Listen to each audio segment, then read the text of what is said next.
Por los pecados que habéis cometido delante de Dios, seréis llevados cautivos a Babilonia. Es Baruch 6:1 y es una verdad profética para nuestros días. Bienvenidos a La Iglesia que Ilumina, un podcast católico para los últimos tiempos. La iglesia que ilumina es la que arde. La iglesia que ilumina es la que arde en las ansias redentoras del corazón de Cristo. El programa de hoy es un verdadero estudio histórico, bíblico, espiritual y escatológico de la ciudad de Babilonia.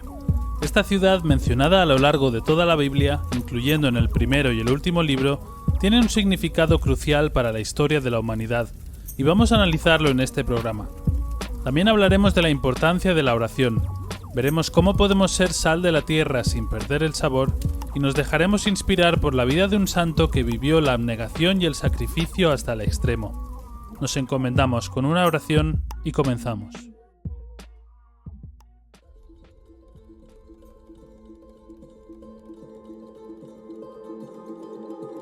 Oh Jesús, que derramaste tu preciosísima sangre para la remisión de nuestros pecados y la redención del género humano. Inunda al mundo entero en el océano de tu misericordia y purifica la tierra de toda inmundicia, idolatría y soberbia. Te lo pedimos por intercesión de María Santísima, Virgen de la Esperanza. Amén. Luz para mis pasos. Las tres ciudades. Babilonia.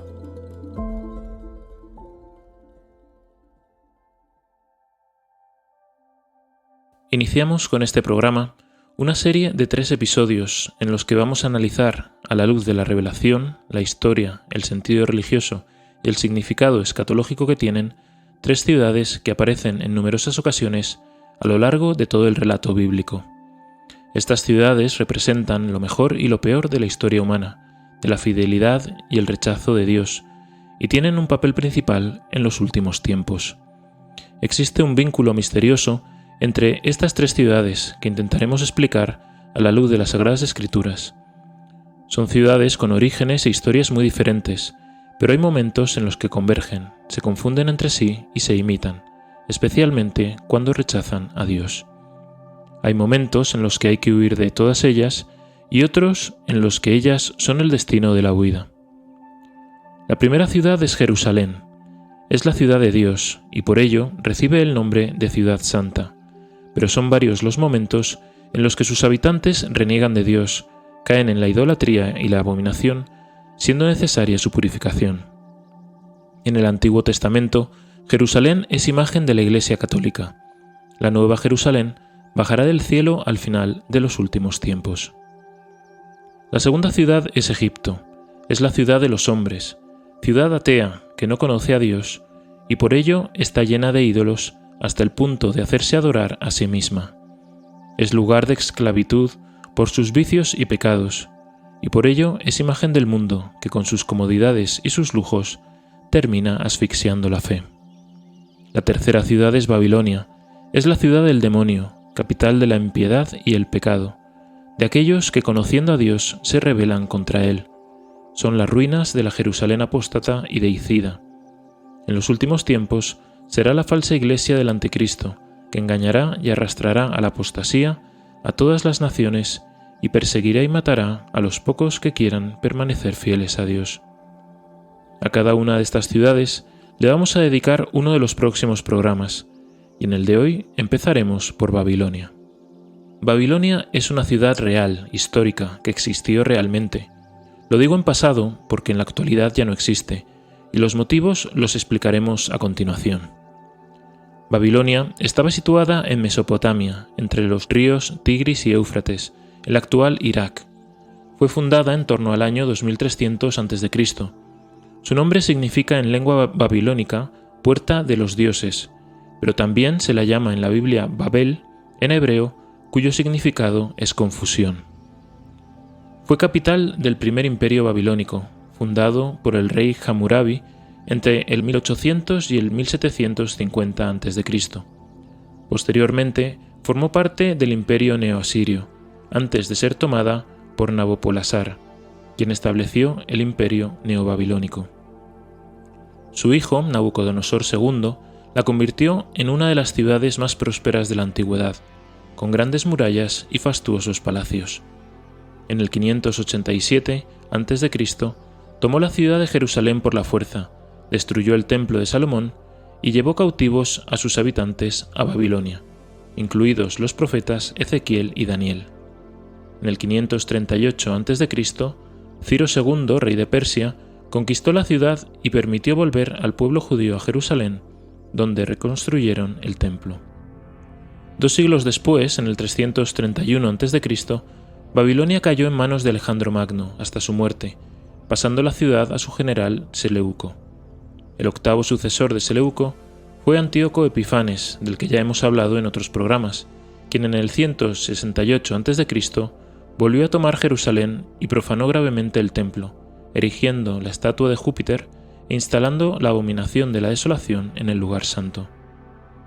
Babilonia sufrió un lento declive que duró más de 7 siglos, hasta que fue conquistada por los musulmanes en el 651 después de Cristo, y todo lo que quedaba de Babilonia fue arrasado, reducido a ruinas y enterrado bajo la arena del desierto, cumpliéndose con ello numerosas profecías.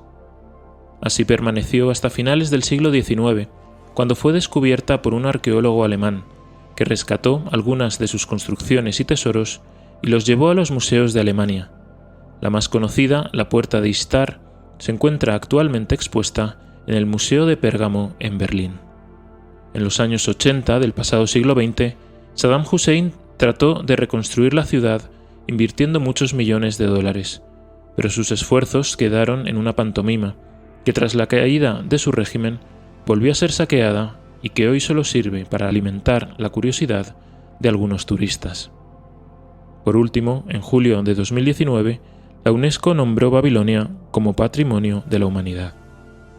Tras este breve repaso a la historia de la ciudad, vamos a ver ahora qué nos cuentan las Escrituras sobre ella y por qué es importante en la historia de la salvación. Uno de los primeros pasajes en que aparece Babilonia, también conocida como la tierra de Sinear, en la Biblia, lo encontramos en Génesis 11:1, que dice así: «Tenía la tierra entera una misma lengua y las mismas palabras.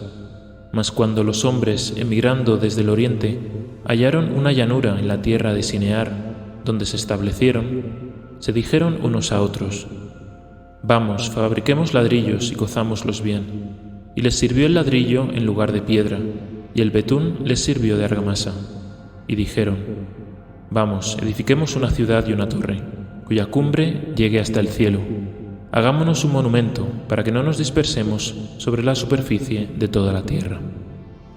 La primera referencia a esta ciudad ya es un desafío a Dios. Era voluntad de Dios que los hombres se dispersasen y poblasen la tierra, como lo había mandado a Noé en el capítulo 9:1. Pero revivió en ellos el espíritu de Caín, la rebeldía contra Dios. Estos hombres eran inventores y progresistas, como el hombre moderno, que guiado por el mismo espíritu, los imita en la construcción de torres babilónicas en sentido técnico y más aún en sentido ideológico. Desobedeciendo pues a Dios, edificaron una ciudad enorme, en la que levantaron como símbolo de su unidad espiritual una torre en cuya cumbre había un templo o por lo menos un altar. Estas torres idolátricas se llamaban zigurat. Esta es la razón por la que Dios intervino con tanta severidad. La soberbia, dice San Agustín, confundió las lenguas. La humildad de Cristo las unió de nuevo. Y este es un ejemplo de cómo actúa el demonio, tratando de imitar a Dios pero en sentido contrario. Si Dios confundió la lengua de los hombres para dividirlos y desbaratar sus planes, el demonio hizo lo mismo en la Iglesia, rompiendo la unidad lingüística que había con el latín y sembrando la división que hoy sufrimos en muchos otros ámbitos. La siguiente referencia importante en la Biblia es con motivo del cautiverio del pueblo judío en Babilonia. Este cautiverio, como todos los acontecimientos que rodean este periodo, es ampliamente profetizado, en ocasiones con más de 100 años de antelación. Y todo ello comienza con la ostentación que hace el rey Ezequías ante los enviados del rey de Babilonia.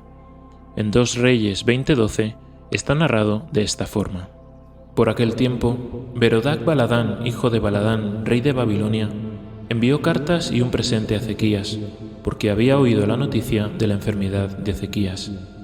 Ezequías atendió amablemente a los mensajeros y les mostró todos sus tesoros, la plata, el oro, los aromas, el óleo más precioso, su arsenal y cuanto se hallaba entre sus tesoros.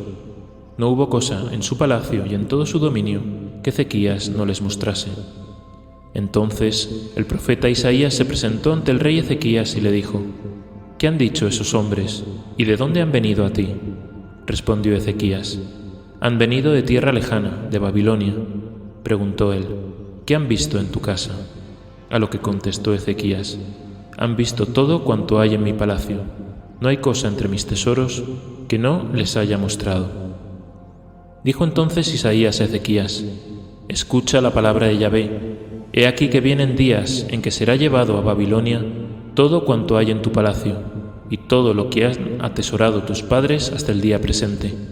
No quedará nada, dice Yahvé, y tus hijos salidos de ti, descendientes tuyos, serán tomados cautivos para ser eunucos en el palacio del rey de Babilonia. En ese periodo, la mayoría de los reyes de Judá, y en especial Manasés, había hecho lo que era malo a los ojos de Dios, es decir, habían imitado las idolatrías de los pueblos paganos y habían derramado sangre inocente en Jerusalén. Por ello, sus pecados se iban acumulando generación tras generación, ignorando las advertencias de los profetas, hasta que el castigo de Dios fue inevitable. Este castigo se materializó durante el reinado de Joaquim, y su instrumento fue Nabucodonosor II, rey de Babilonia, que asedió la ciudad de Jerusalén. Había hablado Dios por medio del profeta Baruc, exhortando a todo el pueblo a rendirse y someterse pacíficamente a Nabucodonosor si querían seguir con vida y seguir viviendo en Jerusalén. Dice así Baruc 1:21. Esto dice el Señor: Inclinad vuestro hombro y vuestra cerviz, y servid al rey de Babilonia, y así viviréis tranquilos en la tierra que yo di a vuestros padres. Pero si no obedeciereis la orden del Señor Dios nuestro de servir al rey de Babilonia, haré cesar en las ciudades de Judá y en las calles de Jerusalén las voces de alegría y de gozo, y los cantares del esposo y de la esposa, y quedará todo el país un desierto sin habitantes. Pero el rey Joaquim, después de 3 años sometido a Nabucodonosor, decidió rebelarse contra él desobedeciendo a Dios. El rey de Babilonia envió entonces a su ejército para destruirlos. Murió el rey Joaquim y le sucedió su hijo Joaquín, también llamado Jeconías, quien hizo lo que era malo a los ojos de Dios, igual que su padre. Entonces anunció Jeremías: Y a este pueblo le dirás: Así dice Yahvé, he aquí que yo os pongo delante el camino de la vida y el camino de la muerte. El que se quede en esta ciudad morirá a espada, de hambre y de peste. Mas el que salga y se entregue a los caldeos que os tienen cercados, vivirá y tendrá su vida como botín. Y también el profeta Baruc en 6:1. Por los pecados que habéis cometido delante de Dios, seréis llevados cautivos a Babilonia por Nabucodonosor, rey de los babilonios. Esta misteriosa voluntad de Dios, que parece favorecer aquí al rey de Babilonia, es la consecuencia de la desobediencia y de los graves pecados de idolatría con los que habían profanado la ciudad santa de Jerusalén, que ya no contaba con la presencia de Dios ni con su protección. Siguiendo el esquema que ya hemos explicado en otros programas de los 2 caminos de la apostasía, en este caso Dios les había mostrado el camino del arrepentimiento, pero ellos decidieron seguir el camino de la persistencia en el pecado, que solo tiene 2 soluciones: la huida y la penitencia o el castigo. Tenemos aquí otro ejemplo en el que el esquema se cumple a la perfección. ¿Qué ocurrió entonces? Nos lo cuenta el profeta Jeremías en 2 Reyes 24:10. En aquel tiempo, los servidores de Nabucodonosor, rey de Babilonia, subieron a Jerusalén y la ciudad fue asediada. Vino también Nabucodonosor, rey de Babilonia, a la ciudad, mientras sus capitanes la asediaban. Entonces Joaquín, rey de Judá, se presentó al rey de Babilonia, él y su madre, sus siervos, sus príncipes y sus eunucos. Y el rey de Babilonia lo tomó preso el año 8º de su reinado. Y como Yahvé lo había predicho, sacó de allí todos los tesoros de la casa de Yahvé y los tesoros de la casa real, e hizo pedazos todos los objetos de oro que Salomón, rey de Israel, había hecho para el templo de Yahvé. Llevó al cautiverio a toda Jerusalén, a todos los príncipes y a todos los guerreros, 10.000 cautivos, y todos los artesanos y herreros, no quedando sino los más pobres del pueblo del país. Entre los deportados a Babilonia se encontraban el profeta Ezequiel y el profeta Daniel. La huida de Jerusalén, en este caso, supone el sometimiento al rey de Babilonia y el cautiverio, aunque Dios promete no abandonar a su pueblo mientras éste purga sus muchos y graves pecados en el exilio. Así dice Yahvé, el Dios de Israel: como a estos higos buenos, así miraré yo a los cautivos de Judá, a quienes para su bien he arrojado de este lugar al país de los caldeos. Pondré sobre ellos mis ojos benignamente, los haré volver a este país y los edificaré. No los destruiré, sino que los plantaré y no los desarraigaré. Les daré un corazón para que me conozcan y sepan que yo soy Yahvé. Ellos serán mi pueblo y yo seré su Dios, pues se convertirán a mí de todo corazón. Esto es Jeremías 24:5. El destierro es aquel lugar de purificación, de penitencia y de conversión, con la promesa del propio Dios de que algún día podrán volver a Jerusalén. También les indica por medio del profeta Baruc de cómo tienen que vivir en el exilio. Baruc 1:7. Llegados a Babilonia, permaneceréis allí muchos años y un largo tiempo, hasta 7 generaciones, después de lo cual os sacaré de allí en paz. Ahora bien, en Babilonia veréis dioses de oro, de plata, de piedra y de madera, llevados en hombros, que causan temor a las gentes. Guardaos pues de imitar a los extranjeros, de modo que os amedrentéis y vengáis a concebir temor de ellos. Cuando veáis detrás y delante de ellos la turba que los adora, decid en vuestro corazón: oh Señor, a ti se ha de adorar. No olvidemos esta jaculatoria enseñada por el mismo Dios cuando en medio de la Iglesia veamos hoy que se adoran estatuas, demonios y personas.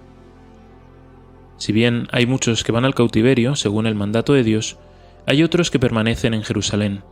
Con el rey Jeconías en el exilio, en su lugar es nombrado rey Sedecías en Jerusalén. Sedecías hizo lo que era malo a los ojos de Yahvé, imitando todo lo que había hecho malo Joaquín, de manera que la ira de Yahvé contra Jerusalén y Judá llegó hasta el punto de arrojarlos de su presencia.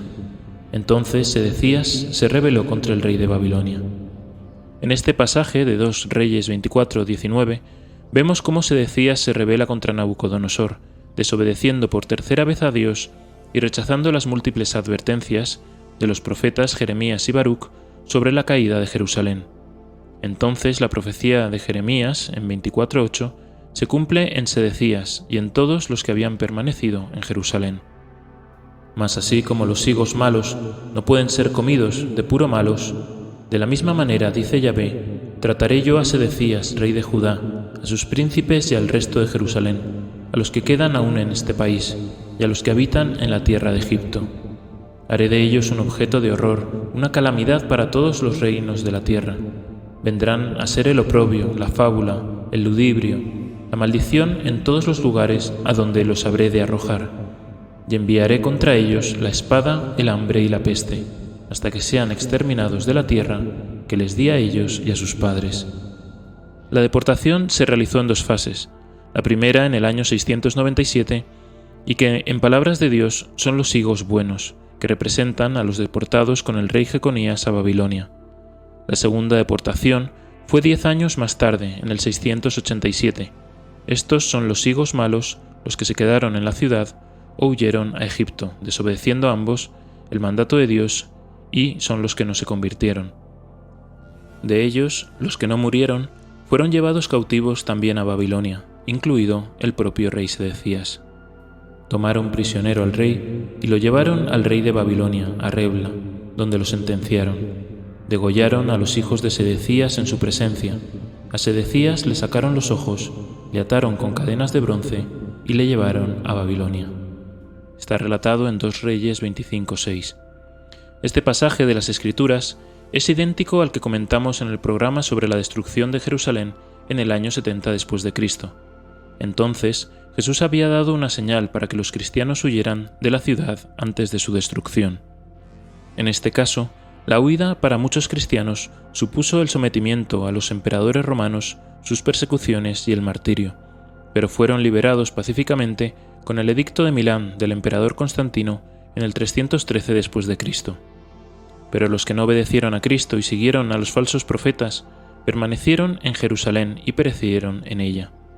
Por eso, igual que con las dos destrucciones de Jerusalén y del templo, recordemos que está profetizado que así será también en los días del Anticristo. Y para esos momentos hay una enseñanza que debemos tener clara. En la mayoría de los casos no debemos rebelarnos contra las persecuciones, las cuales, en el plan divino, están destinadas a manifestar y perfeccionar a los santos. Para un cristiano, el lema no es como para el mundo fuerza contra fuerza, sino paciencia y firmeza en la fe. Esto nos lo enseña el propio Jesús en Mateo 26:52, cuando reprende a Pedro por cortar con su espada la oreja del criado Malco cuando iban a apresarle. Vuelve tu espada a su lugar, porque todos los que empuñan la espada perecerán a espada. ¿O piensas que no puedo rogar a mi Padre y me dará al punto más de 12 legiones de ángeles? Mas ¿cómo entonces se cumplirían las Escrituras de que así debe suceder? De ahí se desprende que no es en el terreno del mundo donde hemos de desafiarlos, pues vemos que en él siempre vencerán ellos. Nuestras armas son las espirituales, según nos enseña Dios en la Sagrada Escritura, especialmente en la carta de San Pablo a los Efesios, capítulo 6:13. Hecho este inciso, volvamos ahora a Babilonia. En otros programas hemos hablado de Antíoco Epifanes y vimos cómo y por qué fue imagen del Anticristo. Pues bien, en el rey Nabucodonosor tenemos otro modelo del Anticristo. Nabucodonosor crea un imperio que se extiende desde Egipto hasta el río Éufrates, destruyendo en el año 606 a.C. el reino de los asirios, ocupando después toda Siria y venciendo a Necao, rey de Egipto. Las sucesivas rebeliones de los judíos encendieron su ira y como represalia, primero asedia Jerusalén y lleva a sus habitantes cautivos, como hemos visto, y posteriormente arrasa la ciudad, saquea y destruye el templo construido por Salomón. Se dan en él 3 pecados gravísimos que tienen en común con todos los anticristos: profanación, idolatría y apostasía. El primero de ellos, la profanación y destrucción del templo, aparece descrito así en 2 Reyes 25:8. El día 7º del mes quinto, Nabuzardán, jefe de la guardia y servidor del rey de Babilonia, entró en Jerusalén, quemó la casa de Yahvé y la casa del rey, y entregó a las llamas todas las casas de Jerusalén y todos los grandes edificios. Y todo el ejército de los caldeos que acompañaban al jefe de la guardia derribaron los muros que rodeaban a Jerusalén. Nabuzardán, jefe de la guardia, llevó cautivo al resto del pueblo que había quedado en la ciudad y los desertores que se habían pasado al rey de Babilonia, y además el resto del pueblo común. El jefe de la guardia dejó solamente a algunos de los más pobres del país, como viñadores y labradores. Los caldeos hicieron pedazos las columnas de bronce que había en la casa de Yahvé, como también las basas y el mar de bronce que había en la misma, y se llevaron el bronce a Babilonia. Se apoderaron de los calderos, de las paletas, de los cuchillos, de los tazones y de todos los instrumentos de bronce con que se hacía el servicio. El jefe de la guardia se llevó también los incensarios y los aspersorios, todo cuanto había de oro y de plata, las 2 columnas, el mar y las basas que Salomón había hecho para la casa de Yahvé. Todos estos objetos de bronce tenían un peso incalculable. Así Judá fue llevado cautivo fuera de su tierra. El cautiverio en Babilonia duró 70 años, hasta el 636 a.C., como también anunció Jeremías. Jeremías no compartió con su pueblo la suerte de ser deportado a Babilonia, sino que Dios le permitió ser un verdadero padre del pequeño y desamparado resto de los judíos, campesinos en su mayoría, que había quedado en la tierra de sus padres. En Babilonia, Ezequiel profetizaba las mismas cosas que Jeremías en Jerusalén. ¿Qué actitud tuvieron los judíos en Babilonia? Leyendo el Salmo 136 nos podemos hacer una idea. Junto a los ríos de Babilonia, allí nos sentábamos y llorábamos acordándonos de Sión. En los sauces de aquella tierra colgábamos nuestras cítaras, porque allí nuestros raptores nos pedían cánticos y nuestros atormentadores alegría. Cantadnos de los cantares de Sión. ¿Cómo cantar un cántico de Yahvé en tierra extraña? Si yo te olvido, oh Jerusalén, olvídese de sí mi diestra. Péguese mi lengua a mi paladar, si no me acordare de ti, si no pusiese a Jerusalén por encima de toda alegría. Acuérdate, Yahvé, contra los hijos de Edom, del día de Jerusalén. Ellos decían: arrasad, arrasadla hasta los cimientos. Hija de Babilonia, la devastada, dichoso aquel que ha de pagarte el precio de lo que nos hiciste. Dichoso el que tomará tus pequeñuelos y los estrellará contra la peña. También nos puede ayudar leer la oración que elevan a Dios los 3 jóvenes librados milagrosamente del horno ardiente, por no someterse al culto idólatra de los babilonios, que nos cuenta el libro de Daniel 3:25. Bendito eres, Señor, Dios de nuestros padres, digno de alabanza es tu nombre y glorioso por los siglos, porque tú eres justo en todo lo que hiciste con nosotros, y verdaderas son todas las obras tuyas, rectos tus caminos y justos todos tus juicios.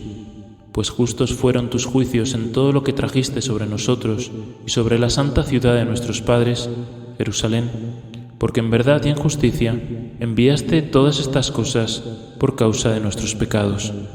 Puesto que hemos pecado y obrado inicuamente, apostatando de ti, y en todo hemos faltado. No hemos obedecido tus preceptos, ni los hemos observado. No hemos obrado según habías dispuesto para que fuéramos felices. Todo cuanto has enviado sobre nosotros, y todo lo que nos has hecho, justísimamente lo has hecho. Nos entregaste en manos de nuestros enemigos malvados, perversos y prevaricadores, y en poder de un rey injusto, el peor de la tierra. Y ahora no podemos abrir la boca, siendo como somos, objeto de confusión y de oprobio, para tus siervos y para quienes te adoran. Te rogamos que por amor de tu nombre no nos abandones para siempre, ni destruyas tu alianza, porque nosotros, oh Señor, hemos sido empequeñecidos más que todas las naciones, y estamos hoy día abatidos en todo el mundo por causa de nuestros pecados. Y no tenemos en este tiempo príncipe ni caudillo, ni profeta, ni holocausto, ni sacrificio, ni ofrenda, ni incienso, ni lugar donde presentarte las primicias, a fin de poder alcanzar tu misericordia. Pero recíbenos tú, contritos de corazón y con espíritu humillado, como el holocausto de los carneros y toros, y los millares de gordos corderos. Y así sea hoy nuestro sacrificio delante de ti, para que te sea acepto, pues jamás quedan confundidos los que en ti confían. Tenemos aquí otra oración magnífica para rezar en los últimos tiempos, especialmente cuando se ha abolido el sacrificio perpetuo. Como hemos dicho, el profeta Daniel también fue deportado a Babilonia, y en su libro se narran varios sucesos que dan cuenta de las dificultades que sufrieron los judíos para mantenerse fieles a Dios y no contagiarse de los pecados de los babilonios. Al mismo tiempo, vemos cómo Dios no abandonó a su pueblo e hizo grandes prodigios en medio de Babilonia para manifestar su poder.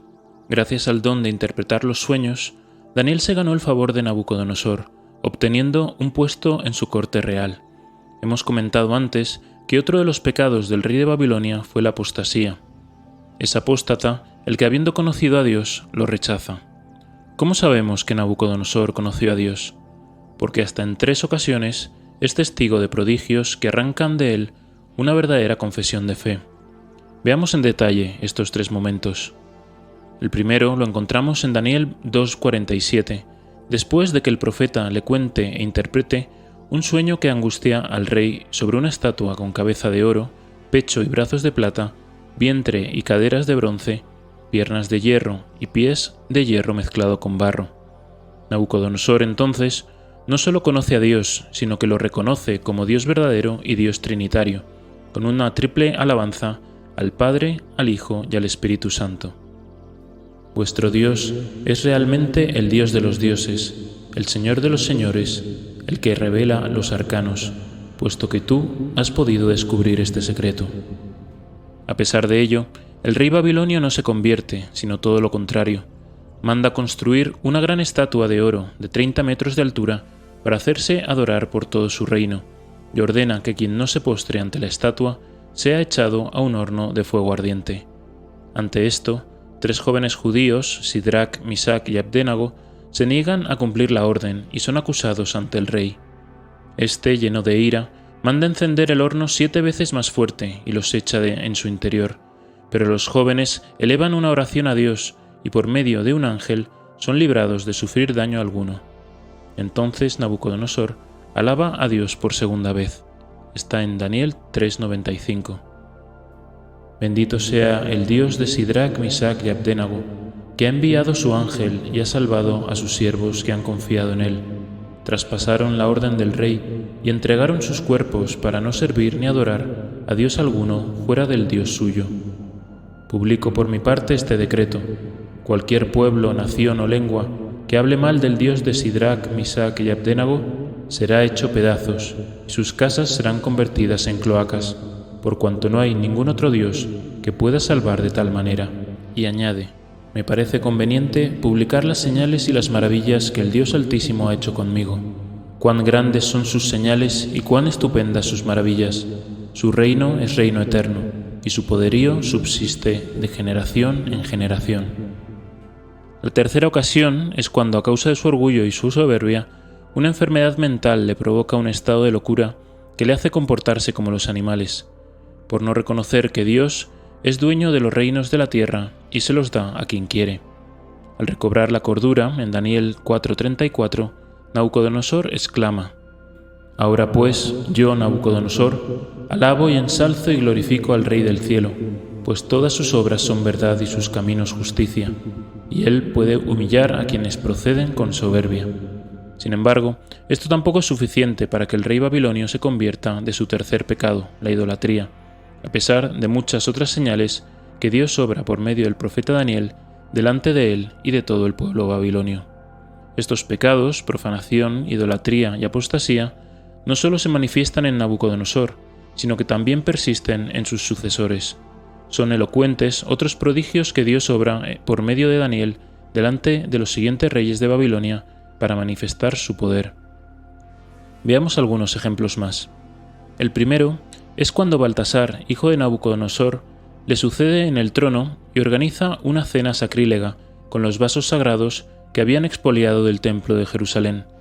Bebían vino alabando a sus dioses, él, su corte, sus mujeres y sus concubinas. A causa de este sacrilegio, Dios le manifiesta por medio de Daniel el fin de su reinado y de su vida esa misma noche. El segundo prodigio, en Daniel 6:7, es cuando su sucesor, el rey Darío, promulga un edicto por el que todo el que no le adore a él será arrojado al foso de los leones. Daniel es acusado por envidia de rezar a Dios y es condenado, pero de nuevo un ángel enviado por Dios le libra del cruel castigo. Ante esto, el rey Darío, maravillado, afirma: yo establezco por decreto que en todo el dominio del reino se respete y se tema al Dios de Daniel, porque Él es el Dios vivo y que subsiste eternamente. Su reino nunca será destruido y su dominación no tendrá fin. El tercer ejemplo tiene que ver con dos de los dioses que se adoraban en Babilonia. Por una parte, el dios Bel, que en Daniel 14:1 se narra cómo el profeta descubre al rey Ciro el engaño de los sacerdotes que se comían por la noche los manjares ofrecidos, haciendo creer a todo el mundo que los comía la estatua. También adoraban a un dragón vivo, Daniel 14:22, que simboliza al demonio. Daniel le da de comer una mezcla de pez, sebo y pelos tan indigesta que hizo que el dragón reventara. Daniel mató al dragón sin armas para mostrar al rey y al pueblo que no es la fuerza la que vence a los ídolos, sino el poder del Dios vivo. Enfurecidos contra Daniel por haber destruido a sus dioses y sacerdotes, los babilonios acusan al rey de volverse judío, y éste, para curarse en salud, vuelve a meter a Daniel en el foso de los leones. Y vemos aquí, esto es Daniel 14:36, cómo Dios asiste en la prueba, en la persecución, en el martirio, pero también en las necesidades corporales, cuando hace que un ángel lleve volando al profeta Habacuc para darle un potaje a Daniel mientras estaba en el foso de los leones. Tras 7 días en el foso y salir indemne, también el rey Ciro confiesa a Dios con estas palabras: Grande eres, Señor, Dios de Daniel. Teman al Dios de Daniel todos los moradores del orbe, porque Él es el Salvador, el que obra prodigios y maravillas sobre la tierra, y libró a Daniel del foso de los leones. Tampoco esto fue suficiente para la conversión de Babilonia, por lo que también fue alcanzada por el justo castigo de Dios. Cerca del año 732 a.C., es decir, más de 200 años antes, Isaías puso por escrito una profecía sorprendente, que Babilonia caería. El profeta dio además 3 datos precisos de cómo sería este hecho, y que están recogidos en Isaías 44, 27 y siguientes. El primer dato es que el nombre del conquistador de Babilonia sería Ciro, El segundo es que las aguas del río Éufrates que protegían la ciudad se secarían. El tercer dato, que las puertas de la ciudad no estarían cerradas. Sabemos por el historiador griego Heródoto que la profecía se cumplió con exactitud. La caída de Babilonia supuso también la liberación pacífica del pueblo judío, que también había profetizado Jeremías. Isaías, por su parte, asiste en espíritu a la catástrofe de la ciudad impía y exhorta a los cautivos a huir para no participar de la suerte de ella. Así, en Isaías 48:20 dice: «Salid de Babilonia, huid de los caldeos, anunciadlo con voz de júbilo, publicad esta nueva, hacedla llegar hasta los confines de la tierra. Decid, Yahvé ha rescatado a su siervo Jacob». También en Isaías 52:12: «Marchad, marchaos, salid de allí, no toquéis cosa inmunda, salid de en medio de ella, purificaos los que lleváis el equipaje de Yahvé, pues no saldréis precipitadamente ni partiréis como fugitivos, porque vuestra vanguardia es Yahvé y vuestra retaguardia el Dios de Israel». También Jeremías 58: «Huid de en medio de Babel y salid del país de los caldeos, sed como los carneros que van delante del rebaño, pues he aquí que yo suscitaré y lanzaré contra Babel una multitud de grandes naciones desde el país del norte, se apostarán contra ella y de ese lado será tomada». Por último tomamos también Zacarías 2:6: «Ay, ay, huid de la tierra del norte, dice Yahvé, porque por los cuatro vientos del cielo os dispersaré, dice Yahvé. Sálvate, oh Sión, tú que habitas en Babilonia». Como ya hemos visto en otros programas, estas órdenes se repiten también en el libro del Apocalipsis, para premiar a los fieles a huir de la Babilonia espiritual, la ciudad de la gran ramera, de la que hablaremos un poco después. Con la caída de Babilonia empieza la redención del pueblo judío, imagen de la redención que traerá Jesucristo en su primera venida y que se completará definitivamente con su segunda venida. Por esta razón, Ciro, el rey de los persas, aunque era pagano, es llamado ungido en Isaías 45:1 y como tal es tipo de Jesucristo por la misión que tiene de rescatar al pueblo de Israel. Cuenta el historiador Flavio Josefo que Ciro se hizo leer las profecías de Isaías sobre el rey Ciro y sus actividades en favor del pueblo de Dios, y por eso decidió obedecerlas al pie de la letra. Así lo cuenta el libro de Esdras 1:1. Yahvé movió el espíritu de Ciro, rey de Persia, el cual mandó publicar de viva voz y también por escrito en todo su reino el siguiente edicto. Así dice Ciro, rey de Persia: Yahvé, el Dios del cielo, me ha dado todos los reinos de la tierra, y me ha encargado de edificarle una casa en Jerusalén que está en Judá. Todos los de entre vosotros que formen parte del pueblo de él, sea su Dios con ellos, y suban a Jerusalén, que está en Judá, y edifiquen la casa de Yahvé, el Dios de Israel, el cual es el Dios que está en Jerusalén. Y en todo lugar donde habiten restos de Judá, han de ser ayudados por los vecinos de su lugar, con plata, oro, bienes, ganado y dones preciosos para la casa de Dios que está en Jerusalén. Y de esta forma se cumplió también la profecía de Isaías 44:26. Yo soy el que dice al abismo, sécate, pues yo secaré tus ríos. El que dice a Ciro, pastor mío eres, pues cumplirá toda mi voluntad. Yo soy el que dice a Jerusalén, serás reedificada, y al templo serás fundado de nuevo. Una curiosidad lingüística es que la lengua aramea era en aquella época el habla común de los pueblos de Mesopotamia, Siria y Palestina. Los judíos, desde el cautiverio de Babilonia, la adoptaron, quedando el hebreo exclusivamente para el uso sagrado. La vuelta a Jerusalén es en realidad una tregua. Los judíos pueden reconstruir el templo, pero siguen bajo el dominio del rey de Persia. Siguen sujetos a aquel rey, a sus leyes y tributos, igual que lo estarían después bajo el imperio macedonio de Alejandro Magno, y más tarde bajo el imperio romano. Desde entonces, los judíos de Jerusalén siguen esperando al libertador anunciado por los profetas. Por eso, esperaban que Cristo fuera un libertador humano y político. Por eso seguirán al anticristo, y por eso solo reconocerán la verdad cuando se conviertan a Cristo en su segunda venida y digan, bendito el que viene en nombre del Señor. Hemos dicho al principio que la ciudad de Babilonia terminó convertida en un conjunto de ruinas en medio del desierto. Esta condición fue profetizada de forma milimétrica por Isaías y Jeremías en varios pasajes. Por ejemplo, tenemos Isaías 13:19. Entonces Babilonia, la joya de los reinos, gloria y orgullo de los caldeos, vendrá a ser como Sodoma y Gomorra, ciudades destruidas por Dios. Nunca jamás será habitada, ni poblada de generación en generación. No alzará allí el nómada su tienda, ni harán en ella majada los pastores. Se guarecerán allí las fieras del desierto, los búhos llenarán sus casas, se instalarán allí los avestruces, y los sátiros harán allí sus danzas. En sus palacios aullarán los chacales, y los perros salvajes en sus casas de placer. Próximo a llegar está su tiempo, y sus días no se aplazarán. Dice San Jerónimo que largos siglos después de Isaías, San Juan retomó esta descripción en su Apocalipsis para aplicarla a la Babilonia occidental, al llamarla morada de demonios y seres inmundos. Otros pasajes sobre el fin de Babilonia los encontramos en Isaías 21.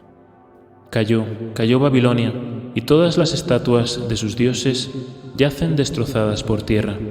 También Isaías 24:10. Devastada está la ciudad de la vanidad, cerrada toda casa, nadie puede entrar. Lo que queda de la ciudad son escombros, y la puerta destruida, convertida en ruinas. También Isaías 25:2. Pues tú has hecho de la ciudad un montón de piedras, has convertido en ruinas aquella ciudad fortificada. La fortaleza de los extranjeros ha dejado de ser ciudad y nunca jamás será reedificada. Seguimos con Isaías 26:5. Pues él ha abatido a los que habitaban en las alturas, ha batido la ciudad de la soberbia, la ha humillado hasta el suelo, la ha agobiado hasta el polvo. También el profeta Jeremías en 25:12 dice: Pasados los 70 años, tomaré cuenta al rey de Babilonia y a aquella nación, por su maldad, dice Yahvé, y a la tierra de los caldeos, y la convertiré en desierto perpetuo. Sigue también Jeremías en 50:26. Venid contra ella desde los cabos del mundo, abrid sus graneros, haced de sus piedras montones como gavillas y exterminadla, no le quede ni siquiera un resto. Terminamos también con Jeremías en 50:39. Por eso habitarán allí las fieras con los chacales, y los avestruces tendrán en ella su morada. Nunca jamás será habitada, ni volverá a ser poblada en los siglos. Como cuando Dios destruyó a Sodoma y Gomorra y las ciudades vecinas, dice Yahvé, no habitará hombre allí, ni morará en ella hijo de hombre. Es sorprendente cómo todo esto se ha cumplido. Esta maldición dura hasta el día de hoy, y todos los intentos de reedificar la ciudad maldita han fracasado.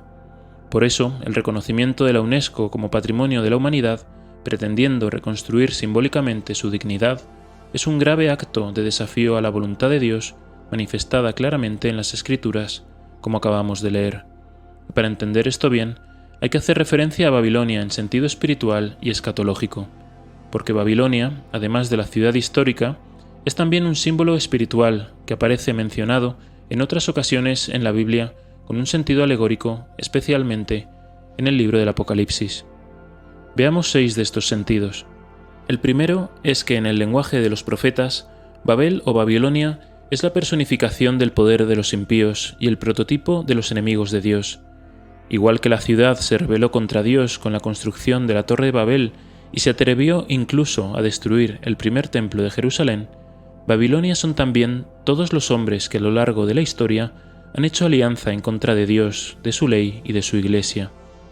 Son todos los regímenes políticos, todas las sectas religiosas y masónicas y todas las revoluciones sociales que han perseguido y martirizado a sus fieles, que han profanado y destruido las iglesias, que han promulgado leyes contrarias a la ley divina, que han introducido doctrinas perversas y han obstaculizado o impedido el debido culto a Dios. Por lo tanto, en sentido espiritual, Babilonia seguirá existiendo hasta el final de los últimos tiempos, pero como aquella, así también serán estos destruidos, como está escrito en las Sagradas Escrituras. En segundo lugar, Babilonia es la capital mundial del pecado. Babilonia es la ciudad de los hombres frente a la ciudad de Dios que es Jerusalén. Es el culmen de la soberbia humana, que rechaza a Dios y quiere vivir según sus abominables pasiones. Es el mundo de pecado del que nos previene San Juan en 1 Juan 2:15. No améis al mundo ni las cosas que hay en el mundo. Si alguno ama al mundo, el amor del Padre no está en él, porque todo lo que hay en el mundo, la concupiscencia de la carne, la concupiscencia de los ojos y la soberbia de la vida, no es del Padre, sino del mundo, y el mundo con su concupiscencia pasa, mas el que hace la voluntad de Dios permanece para siempre. En los últimos tiempos, el rechazo de Babilonia a Dios consiste en esa actitud mundana de poner a Dios como un simple agente de bienes temporales. Se convierte la vida eterna en un programa de puros valores humanos con carácter de cultura, de bienestar económico o de influencia política y social. Esto lo vemos muy claro en los planes anticristianos como la Agenda 2030, a la que muchos que se dicen católicos se están adhiriendo. En tercer lugar, Babilonia es el cáliz de la ira de Dios. Babilonia es también un instrumento de Dios para castigar al mundo por sus pecados. Este instrumento es simbolizado en una copa llena de calamidades e inmundicias con las que las naciones se embriagan y enloquecen y que Dios permite que beban para castigarlas y para moverlas al arrepentimiento. Así encontramos estas referencias. Jeremías 51:6. Babilonia era un cáliz de oro en la mano de Yahvé para embriagar a toda la tierra. De su vino bebieron los pueblos de modo que enloquecieron. Jeremías 25:15. Pues así me dice el Yahvé, el Dios de Israel: toma de mi mano esta copa del vino de la ira, y dale de beber a todas las naciones a quienes yo te envío. Beberán y tambaleando enloquecerán, a causa de la espada que yo enviaré entre ellas. Un cáliz que también bebe Jerusalén con la gran amargura cada vez que se aparta de Dios, como en Isaías 51:17. Despierta, despierta, levántate, oh Jerusalén, tú que bebiste de la mano de Yahvé el cáliz de su ira, hasta las heces has bebido el cáliz que causa vértigo. El cáliz es, por tanto, símbolo de la ira y del castigo, pero es también un instrumento de su misericordia, porque Dios castiga con penas temporales a aquellos a quienes tiene en mayor estima, para que se conviertan a Él y para purificarlos con el fuego de la tribulación y de las penas. En sentido escatológico, el cáliz aparece en las manos de una mujer en el libro del Apocalipsis, con el que se embriaga y del que da a beber a todas las naciones de la tierra. Lo encontramos en Apocalipsis 17:4. La mujer estaba vestida de púrpura y escarlata, y cubierta de oro y piedras preciosas y perlas, y llevaba en su mano, por una parte, un cáliz de oro lleno de abominaciones, y por la otra las inmundicias de su fornicación. Y vi a la mujer ebria de la sangre de los santos y de la sangre de los testigos de Jesús, y al verla me sorprendí con sumo estupor. Esto nos lleva al cuarto punto. Babilonia es la gran ramera. ¿Y quién es esa mujer? Hemos visto en otros programas cómo el pueblo elegido de Dios se compara en muchas ocasiones con una mujer adúltera que abandona a Dios su esposo y se va tras otros amantes. Esta figura del rechazo máximo a Dios aparece bajo el nombre de la gran ramera y es también llamada Babilonia en Apocalipsis 16:8. Ha caído Babilonia la grande, la cual abrevó a todas las naciones con el vino de su enardecida fornicación. Esta mujer pecadora imita y suplanta a la verdadera esposa, a la Iglesia, que aparece en el Apocalipsis huyendo al desierto, perseguida por el dragón. A estas dos mujeres, figuras clave en el relato apocalíptico, les dedicaremos un programa próximamente si Dios quiere. Pasemos al quinto punto. Babilonia es el reino del Anticristo. En este punto vemos más claramente su sentido escatológico, y es que en los últimos tiempos la apostasía se extenderá a todas las naciones de la tierra, todas en su conjunto bajo el dominio del Anticristo, y serán llamadas la Gran Babilonia. Esto es así porque sabemos por el discurso escatológico de Cristo que en los últimos tiempos el Evangelio ya se habrá proclamado por toda la tierra a todas las gentes, y los hombres, habiendo conocido ya a Dios, decidirán rechazarle, siguiendo al Anticristo. Como dice 2 Pedro 2:20, por haber conocido a Dios, su pecado será mayor. El Anticristo aparece representado en el Apocalipsis como una bestia sobre la que se sienta la gran ramera, significando una unión política y religiosa que dominará el mundo formando un reino infernal. El reino del Anticristo es una blasfemia contra el verdadero reino anunciado por Cristo. Tiene una iglesia falsa, la gran ramera, que imita y suplanta a la verdadera iglesia de Cristo y lleva a la mayoría de los fieles al error y a la apostasía. Esta idea está presente en el punto 675 del Catecismo de la Iglesia Católica. Ha sido defendida por varios doctores de la Iglesia y ha sido profetizada por muchos santos y místicos. Por eso se pregunta el Señor en Lucas 18:8 si en su segunda venida habrá fe en la tierra. El último punto, el sexto, es que Babilonia es Roma, la Jerusalén apóstata. Este reino del Anticristo tendrá su capital política y religiosa en Roma. Roma, la ciudad eterna, como se la califica de forma soberbia, ya es llamada Babilonia en los primeros años del cristianismo. Lo vemos en 1 Pedro 5:13. Os saluda la iglesia que está en Babilonia, partícipe de vuestra elección. Paz a todos vosotros los que vivís en Cristo. San Pedro escribe desde Roma, que era el centro del paganismo y también el lugar en el que el primer vicario de Cristo fue martirizado. El imperio de Roma, como Babilonia, elevó a sus emperadores a la dignidad de dioses, y como Babilonia, destruyeron el segundo templo de Jerusalén. En aquel momento, Roma era la capital del mundo y centro de la corrupción pagana. Significaba para los cristianos el mismo peligro que fue Babilonia para los judíos. Varios autores, entre ellos San Roberto Bellarmino, creen que en los últimos tiempos Roma volverá a desempeñar el mismo papel que en los tiempos de los emperadores. Lo relata San Juan en el Apocalipsis, cuando el ángel le explica que la bestia con 7 cabezas es una ciudad con 7 colinas, Roma, donde la gran ramera tiene su sede. Esto es Apocalipsis 17:9. Y por si no fuera suficientemente claro, lo confirmó la Santísima Virgen en las apariciones en la Salette, en Francia, aprobadas por la Iglesia, cuando dijo que Roma perderá la fe y se convertirá en la sede del Anticristo. Igual que Jerusalén se convirtió en Babilonia por sus graves pecados contra Dios, y sus habitantes fueron llevados al cautiverio a la ciudad apóstata, así también en los últimos tiempos la Iglesia será conducida, en salida, hacia la Gran Babilonia, y será probada en su fe y tentada a abandonar a Dios para seguir al Anticristo. Lo que Babilonia fue para Jerusalén, Roma lo es para la Iglesia. Esta es la prueba final que nos dice el Catecismo en el punto 675. Este es el misterio de iniquidad que anuncia San Pablo en 2 Tesalonicenses 2:7, que ya actuaba en su tiempo, que será desvelado a su debido tiempo.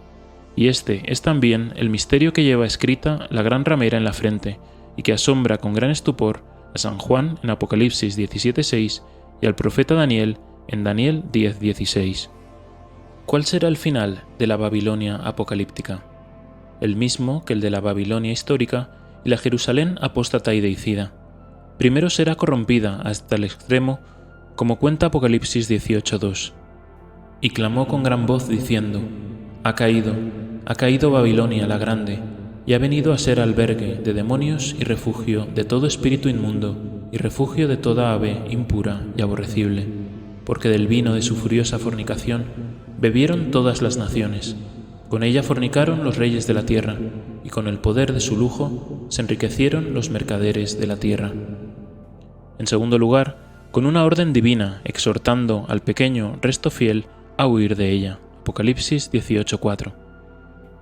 Oí otra voz venida del cielo que decía: salid de ella, pueblo mío, para no ser solidario de sus pecados y no participar en sus plagas, pues sus pecados se han acumulado hasta el cielo, y Dios se ha acordado de sus iniquidades. Y en tercer lugar, con su destrucción definitiva. Y un ángel poderoso alzó una piedra grande como rueda de molino y la arrojó al mar, diciendo: así, de golpe, será precipitada Babilonia, la ciudad grande, y no será hallada nunca más. No se oirá más en ti voz de citaristas, ni de músicos, ni de tocadores de flauta y trompeta, ni en ti volverá a hallarse artífice de arte alguna, ni se escuchará más en ti ruido de molino, luz de lámpara no brillará más en ti, ni se oirá en ti voz de novio y de novia, porque tus traficantes eran los magnates de la tierra, porque con tus hechicerías han sido embaucados todos los pueblos, y en ella fue encontrada sangre de profetas y de santos, y todos los que fueron sacrificados sobre la tierra. Como los profetas hacen depender la libertad de los judíos de la caída de Babilonia, así en el Apocalipsis la nueva Jerusalén no baja del cielo con todo el esplendor y la belleza de la esposa del Cordero, sino después que se anuncia la caída de la gran Babilonia. Que Dios nos dé luz y sabiduría para entender su palabra, y la Virgen nos guíe para ponerla en práctica.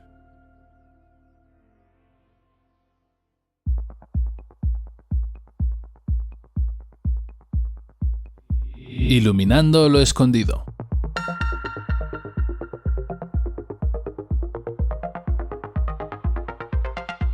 Muy buenas a todos y bienvenidos una vez más a Iluminando lo Escondido. En el programa de hoy vamos a hablar de una de las armas fundamentales para hacer frente a estos últimos tiempos, la oración. Dice San Juan Damasceno que la oración es la elevación de la mente a Dios para adorarle, agradecerle, exponerle nuestras necesidades y pedirle las cosas convenientes para la eterna salvación. Por tanto, la oración no se limita al rezo de las oraciones que enseña la Santa Iglesia, sino que incluye toda palabra dirigida a Dios con el corazón puesto en esta intención. Nos hace tributar a Dios la reverencia y el honor que le son debidos, pues por ella reconocemos, por una parte, sus divinas perfecciones y su infinita excelencia, especialmente su cualidad de sumo bien y de fuente y autor de todos los bienes, y por otra parte, nuestra dependencia y sumisión respecto a Él, ya que, al orar, nos reconocemos indigentes y necesitados. En pocas palabras, consiste en creer y esperar en Dios, en amarle, alabarle y reconocerle como Creador y Señor de todas las cosas. Debemos conocer también por qué es necesaria la oración. En primer lugar, como hemos sido creados por Dios, hemos de reconocer su supremo dominio y tributarle el culto que le es debido, porque si de verdad creemos que Dios es nuestro Padre, no tendremos reparo en agradecer todo aquello que nos da, empezando por el don de la vida, que hemos recibido gratuitamente por su amor, y por todas aquellas cosas que en su infinito amor nos provee. Recordemos las palabras de Jesucristo en Mateo 7, 7 al 12. Pedid y se os dará, buscad y encontraréis, golpead y se os abrirá. Porque todo el que pide obtiene, y el que busca encuentra, y al que golpea se le abre. ¿O acaso hay entre vosotros algún hombre que al hijo que le pide pan le dé una piedra? ¿O si le pide un pescado le dé una serpiente? Si pues vosotros, que sois malos, sabéis dar a vuestros hijos cosas buenas, ¿cuánto más vuestro Padre Celestial dará cosas buenas a los que le pidan? Así que todo cuanto queréis que los hombres os hagan, hacedlo también vosotros a ellos. Esta es la ley y los profetas. Y esta es otra razón por la que debemos hacer oración, porque el hombre está lleno de necesidades de alma y cuerpo. Como Dios no debe nada a nadie, nuestro único recurso para remediarlas es pedirle con oraciones cuanto necesitamos. Dice Santo Tomás de Aquino que solo por la oración alcanzaremos de Dios las gracias que haya determinado darnos. También dice San Agustín que Dios nuestro Señor desea y quiere darnos sus gracias, pero solo las concede a quienes se las piden. Por tanto, debemos pedirle a Dios que nos dé las gracias que necesitamos para poder cumplir su voluntad en cada momento. Otra razón por qué es necesaria la oración es porque es el arma más poderosa para resistir a las tentaciones, evitar el pecado y conservar la gracia divina. Es a esto a lo que se refiere Jesús cuando encuentra a sus apóstoles durmiendo en la agonía del Getsemaní. Lo encontramos en Mateo 26:41. Velad y orad para que no entréis en tentación. Porque en estos últimos tiempos el mal está tan extendido por el mundo que en todo momento estamos siendo sometidos a las tentaciones. Por ello, nuestra oración debe ser constante, pidiendo ayuda a Dios por medio de María Santísima para que nos proteja de todo el mal que nos rodea y poder mantenernos en estado de gracia. Y en relación a esto, citamos nuevamente a Santo Tomás de Aquino y a San Agustín. El primero dice que para salvarse es necesario combatir al demonio y vencer las tentaciones, y como esto es imposible sin el socorro divino, que Dios solo concede a los que ruegan, síguese que sin la oración no hay salvación posible, y que los que no rezan se condenan. Y San Agustín nos dice que así como el cuerpo no puede sostenerse sin alimento, tampoco puede el alma, sin la oración, conservar la vida de gracia. Por otra parte, además de conocer por qué debemos hacer oración, también es importante saber qué cosas son necesarias para hacer una buena oración. Y una de las condiciones indispensables es la humildad. Leemos lo siguiente en el Evangelio de Mateo capítulo 6 versículos 5 y 6. Cuando oréis, no seáis como los hipócritas, que gustan orar de pie en las sinagogas y en las esquinas de las calles para ser vistos de los hombres. En verdad os digo, ya tienen su paga. Tú, al contrario, cuando quieras orar, entra en tu aposento, corre el cerrojo de la puerta y ora a tu Padre que está en lo secreto, y tu Padre, que ve en lo secreto, te lo pagará. Al mismo tiempo, la oración debe ser atenta. Continuando con la cita que acabamos de leer, de poco nos sirve retirarnos a la soledad de nuestro aposento si permanece abierta la puerta a las importunidades, aquellas cosas que asaltan nuestro interior y no nos permiten estar atentos a lo que Dios nos dice a través de la oración. Por ello, debemos pedirle ayuda antes de entrar en oración para que nos dé la gracia de estar concentrados. Otro aspecto imprescindible de la oración es la calidad. No debemos caer en la palabrería, sino que toda palabra que salga de nuestra boca hacia Dios o hacia nuestra Madre María Santísima debe ser salida de nuestro corazón, ya sea rezando el rosario como haciendo un Padre Nuestro. También debemos utilizar pequeñas oraciones como las jaculatorias durante nuestro día a día, mostrándole a Dios que le amamos y que no le abandonamos. También esto nos lo enseñó Jesús durante su vida. Lo encontramos en Mateo 6 del 7 al 8. Y cuando oráis, no abundéis en palabras, como los paganos, que se figuran que por mucho hablar serán oídos. Por lo tanto, no los imitéis, porque vuestro Padre sabe qué cosas necesitáis antes de que vosotros le pidáis. Y por último, que la oración sea continua y perseverante. Muchos son los que se cansan de orar. En los primeros días de su conversión oran con mucho fervor, luego caen en la tibieza, después se enfrían y finalmente la abandonan. El enemigo está velando todo el rato, por tanto no podemos relajarnos. Más bien, debemos perseverar, pues, en la oración, confiando en las promesas divinas y sin cansarnos de pedir, reconociendo que esto es una gracia del Señor. Y si vemos que Dios no nos ha quitado la gracia de la oración, debemos tener también por cierto que no se ha apartado de nosotros la misericordia divina.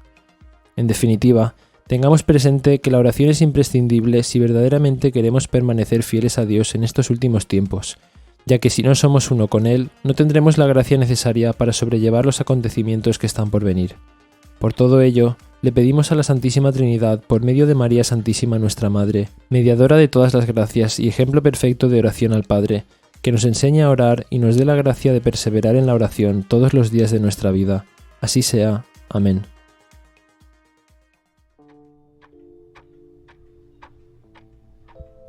Esta semana, en La Máquina del Tiempo, vamos a comentar una cita muy famosa y muy importante para cualquier cristiano en la historia, y especialmente para los cristianos de estos tiempos.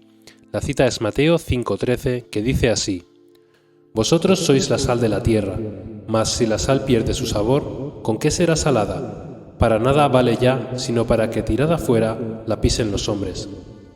Hoy en día la sal es un condimento muy común que en cualquier supermercado podemos encontrar sin dificultad, y aunque es muy común es un producto importantísimo para nosotros, sobre todo para la gente que vivía en épocas anteriores, donde no era tan fácil de tener a mano, no solo para darle sabor a las comidas y hacerlas más buenas y apetitosas, sino por su propiedad de conservar los alimentos.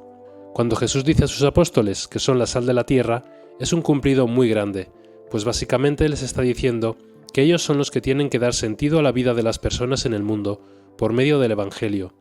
Al igual que una comida sin sal es sosa, difícil de comer y absurda se podría decir, la vida sin las verdades sobrenaturales es más absurda todavía. Hoy en día vemos tantos sacerdotes, obispos, etc., que no predican el Evangelio, sino que se dedican a la política, a su propio bienestar, a las obras solidarias desconectadas de Cristo y a muchos otros proyectos dejando a Dios de lado, para centrarse en los hombres. Parecería que lo que estoy diciendo no tiene mucho sentido. Hacer el bien siempre está bien, era lo que hacía Jesús. Pero Jesús lo hacía para que la gente, viéndole a Él, viera que era el Padre el que cuidaba así de sus hijos. Y hoy en día muchos lo hacen para que se les reconozca a ellos mismos. La misión de cada cristiano, en especial de los consagrados al Señor, es la de llevar a Dios a las almas, y a las almas a Dios, y toda acción que no tenga ese objetivo es una obra inútil, sal que pierde su sabor. Hagamos un examen de conciencia y miremos cuál es el motor de nuestra vida. El primer mandamiento es el de amar a Dios sobre todas las cosas. ¿Y cuánto tiempo le dedicamos al día? En estos días que se juega la Eurocopa, mucha gente se apiña en la televisión para ver los partidos. Un partido dura 90 minutos, y en el caso de que haya 2 o 3 partidos, la cifra puede ascender a 270 minutos. Ahora bien, ¿le dedicamos el mismo tiempo en el día a Dios? Y ese ejemplo lo podemos poner con cualquier cosa. Los cristianos somos la sal de la tierra, y el mezclarnos con las cosas del mundo hace que perdamos el sabor, que nos unamos a la masa. Como dice Jesucristo, estamos en el mundo, pero no somos del mundo. El mundo no debe marcarnos el ritmo de nuestra vida, sino Dios. Debemos darle un sentido espiritual a todo, que por nuestra forma de vivir, en cualquier cosa que hagamos, la gente vea que hay un Dios, que Dios les ama y que Dios es el sentido de todo. Cuando veamos el fútbol, no nos comportemos como el mundo, sino demos gracias a Dios por ese rato de diversión. Pidamos por las almas de todos los que están participando en ello. Pidamos perdón por las actitudes que veamos que no son buenas. Y esto con cualquier actividad. No es algo sencillo, pero como todo, con práctica se puede conseguir. Acabamos con la última frase de la cita que traigo que dice que la sal que pierde su sabor para nada vale ya, sino para que tirada fuera la pisen los hombres. Dios nos llama a todos los cristianos, y en especial a los consagrados, al máximo honor, que es trabajar para Él en la salvación de las almas, y mediante este trabajo salvar nuestras propias almas y recibir el 100 por 1 en la eternidad. Sin embargo, al secularizarse y llevar una vida alejada de Dios, los que antes eran sal pierden el sabor y son echados fuera, porque ellos mismos han preferido al mundo y sus bienes antes que a Dios. Y el mundo, al ser territorio de Satanás, es cruel y despiadado, en especial con aquellos que otrora sirvieron al Señor, pues lucharon contra el demonio, y no hay ser más vengativo que el demonio. Entonces, estos cristianos no solo pierden los honores que Dios tenía preparados para ellos para toda la eternidad, sino que llegan a ser peor considerados en el mundo, pues son pisoteados por otros hombres mundanos. Esto lo explica Jesús en la parábola del hijo pródigo, cuando el hijo acaba cuidando los cerdos, animal impuro para los judíos. Además, tristemente hay demasiados ejemplos reales. Pidamos a nuestra Madre, la Inmaculada Concepción, que pisa a la serpiente infernal, mantener nuestro sabor, el sabor de Dios, para poder llevar ese sabor al mundo y todos formemos parte del reino de Dios. Amén.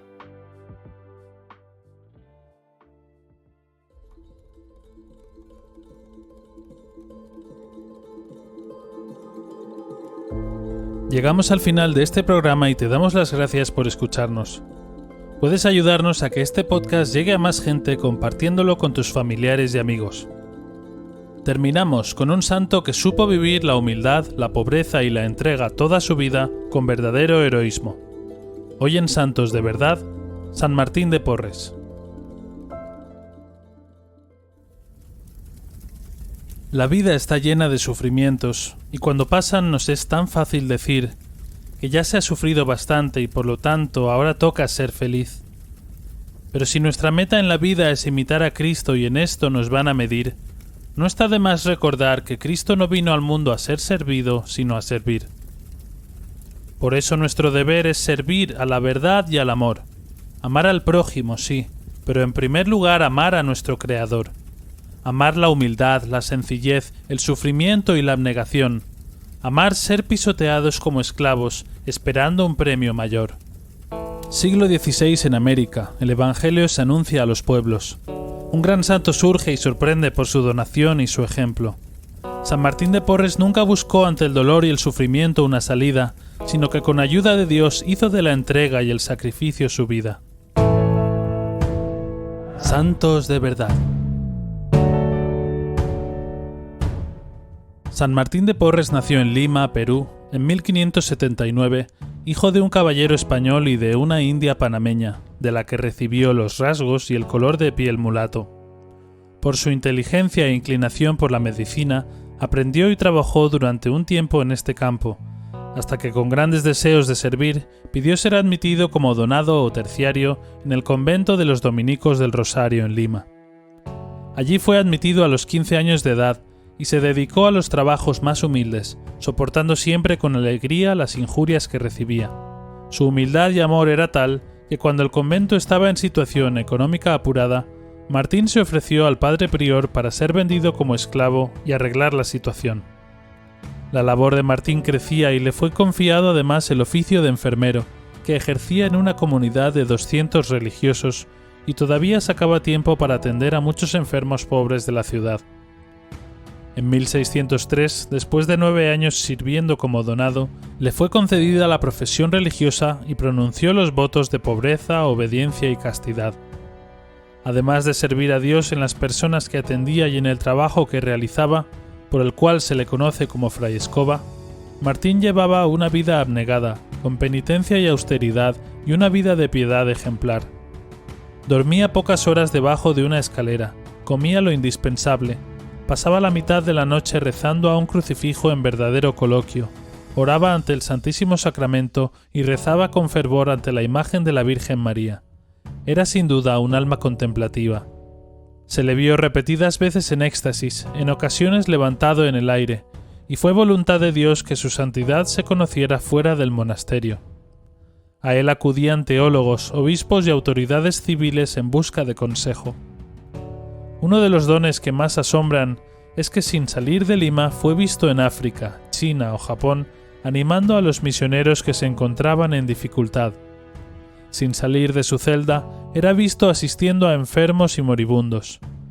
En otras ocasiones salía del convento a atender a algún enfermo grave y luego aparecía dentro del convento de nuevo, sin tener la llave y sin que nadie le abriera.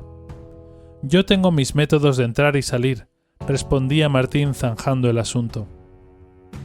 También los enemigos de Cristo supieron de su santidad y entraron a su celda a atacarle, pero Martín pidió a Dios que le volviera invisible y los malhechores no le vieron. Además de muchas curaciones milagrosas, también Martín tuvo episodios milagrosos con animales, como los tuvieron San Francisco de Asís o San Antonio de Padua. También se sabe que San Martín tuvo contacto con Santa Rosa de Lima, contemporánea y de la misma ciudad que el fraile dominico. A los 60 años, Martín se sintió enfermo y sabía que moriría pronto. Hubo gran conmoción en Lima y finalmente, el 3 de noviembre de 1639, falleció. Toda la ciudad acudió a su entierro y tras su muerte siguieron sucediéndose milagros a través de su intercesión.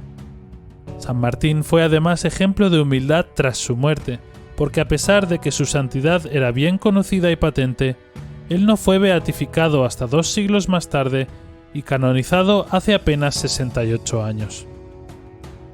San Martín de Porres, ayúdanos a vivir una vida de amor a Dios y al prójimo, de abnegación y caridad ardiente, olvidándonos de todo lo mundano y apartando de nosotros todo aquello que nos aparte de Dios.